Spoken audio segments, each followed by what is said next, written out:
নমস্কার, welcome to my channel Bengal blogger Mamita চ্যানেলের পক্ষ থেকে জানাই অনেক অনেক স্বাগত, অনেক অনেক ভালোবাসা। আমি ভালো আছি, আই হোপ তোমরা সবাই খুব ভালো আছো।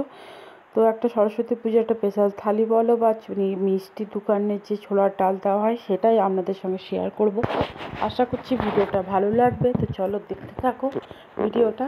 তো তার জন্য ছোলার ডাল করব, তার জন্য ছোলার ডালটাকে ভালো করে 3-4 বার ভালো করে নুড়ে ধুয়ে আমি ভিজিয়ে রেখে দিয়েছি 1 ঘন্টার মতন। যাদের কাছে বেশি সময় থাকবে তোমরা বেশি সময় ধরে ভিজিয়ে রাখবে। তো চলো 1 ঘন্টা আমি তো ভেজানো হয়ে গেছে ছোলার ডালটা। আর এটা সরস্বতী পুজো স্পেশাল থালি হিসেবে তোমরা ধরতে পারো। তো চলো ভিডিওটা দেখতে থাকো আর আমার মতন পুরো করো, দেখবে পুরো মিষ্টির দোকানের মতন লাগবে। আর তার জন্য যেমন মিষ্টির দোকানে যেমন খোসা শুদ্ধ আলু দিয়ে করে সেরকম আমিও খোসা শুদ্ধ আলু দিয়ে করেছি। আর হচ্ছে ভাজা মশলা মাস্ট, এটা লাগবে। তেজপাতা, এলাচ, দারচিনি, লং, গোটা জিরে, গোটা মৌরি, গোটা ধনে দিয়ে একটা মশলা তৈরি করে রেখেছি শুকনো কড়াই নেড়ে। আর লাগবে আদা, কাঁচা লঙ্কা বাটা তোমরা একসঙ্গে দিতে পারো। আর লাগবে হিং। আর আদা কাঁচা লঙ্কা বাটা একসঙ্গে তোমরা দিতে পারো, কিন্তু আমি দেবো না, কারণ আমার বাড়িতে বাচ্চা আছে বলে আদাকে শুধু আপাতত গ্রেট করেই আমি দেবো। আর প্রেশার কুকার বসিয়ে দিয়েছি। আর প্রেশার কুকারে করলে খুব তাড়াতাড়ি হয়েও যাবে আর ঝটাপট যেন হয়ে যায়, তার জন্যই এই রেসিপিটা তোমাদের সঙ্গে শেয়ার করছি কীভাবে তাড়াতাড়ি করে নেবে। অনেকজন প্রেশার কুকারে করে না, এমনি নর্মাল কড়াই টড়াই করে, কিন্তু আমি প্রেশার কুকারে কীভাবে ঝটপট করতে হয় সেটাই তোমাদের সঙ্গে শেয়ার করলাম। আর প্রেশার কুকারে সর্ষের তেল দিয়ে দিয়েছি। আর এই রান্নাটা সর্ষের তেলে করার চেষ্টা করবে, কারণ সাদা তেলে করলে অতটা টেস্ট হয় না, সর্ষের তেলেই করলেই সবথেকে মনে হয় ভালো।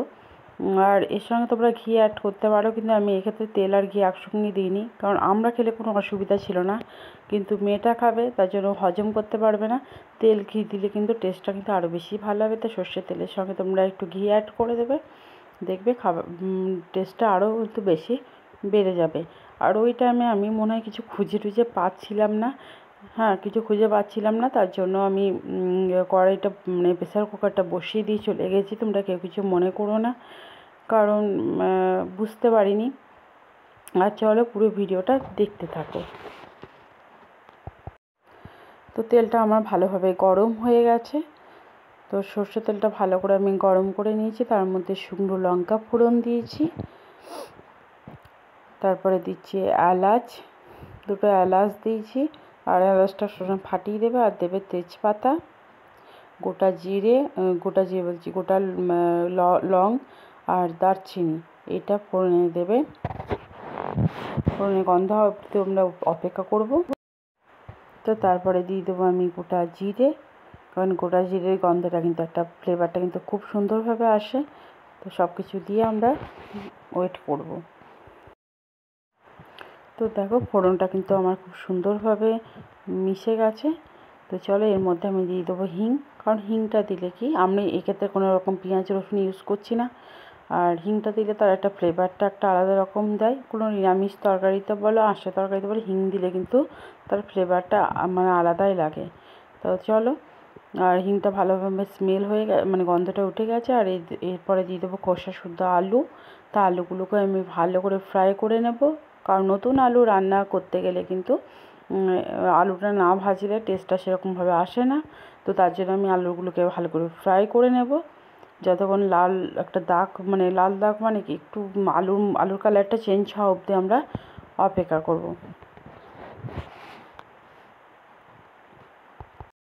তো দেখো আলুর কালারগুলো হালকা একটু কালারটা চেঞ্জ হয়ে গেছে। এর মধ্যে আমি দিয়ে দেবো আদা গ্রেট করে রেখেছিলাম, সেটা আমি এর সঙ্গে ভালো করে মিশিয়ে নেব।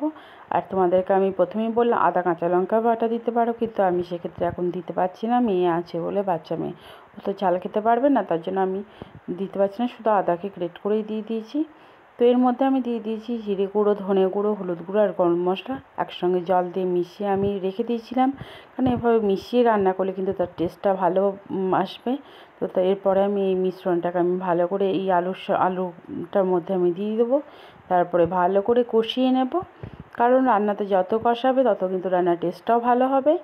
তো চলো আমরা তেল ছাড়া অবধি ওয়েট করব। তো দেখো কত সুন্দরভাবে মশলাটা আলুর মধ্যে মিশে গেছে। তোমরা তো বুঝতেই পারছো।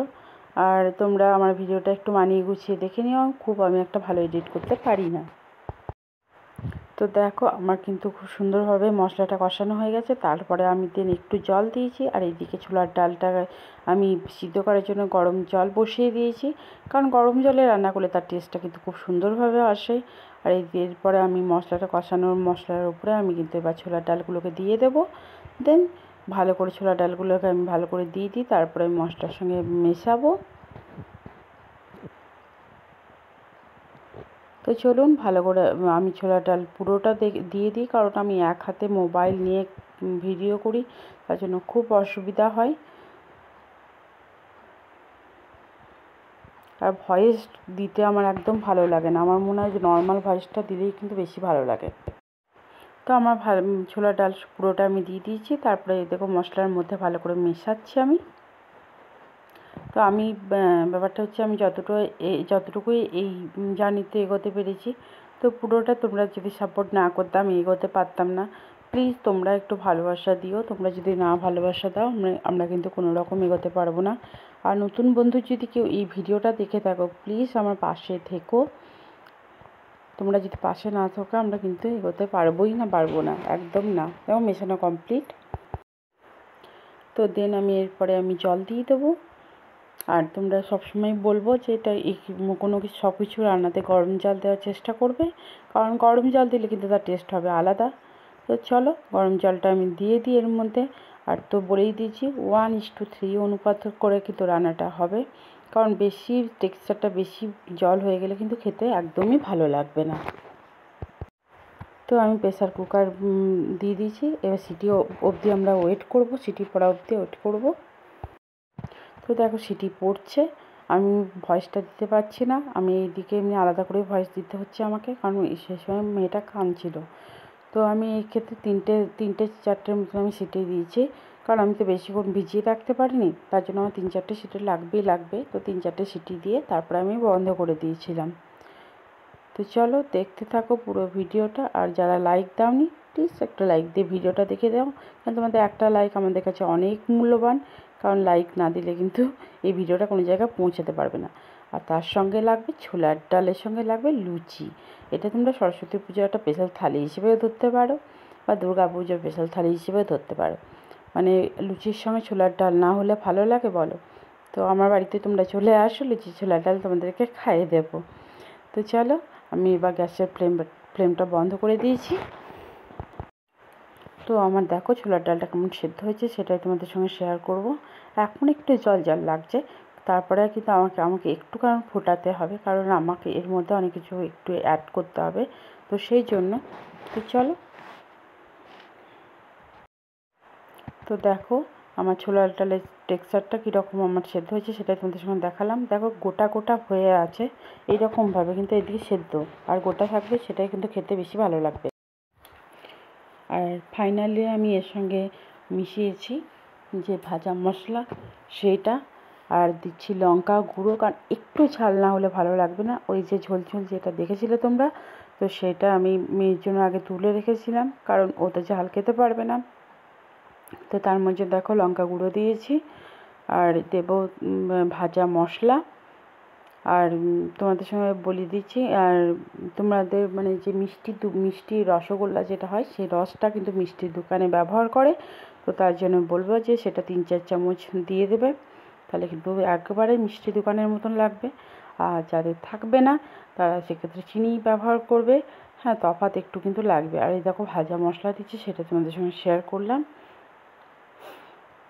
বেশ কিছুটা ভাজা মশলা দিয়ে দিলাম, কিন্তু সত্যি খেতে কিন্তু পুরো দুর্দান্ত হয়েছিল, একবারে মিষ্টি দোকানের মতন। সেটা তুমি লুচি, কচুরি, পুরি, পরোটা সব কিছুর সঙ্গে তুমি নিতে পারো। দেখো এরপর আমি একটু ফুটিয়ে নেবো এটা। তো শেষে দিয়েছি একটু ঘি, কারণ ঘি না দিলে কিন্তু পুরোটা অসম্পূর্ণ। তো ভিডিওটা ভালো লাগলে প্লিজ লাইক, শেয়ার, সাবস্ক্রাইব করে পাশে থাকবে, একান্তভাবে অনুরোধ। বাই বাই, টাটা, সবাই ভালো থাকবেন, সুস্থ থাকবেন।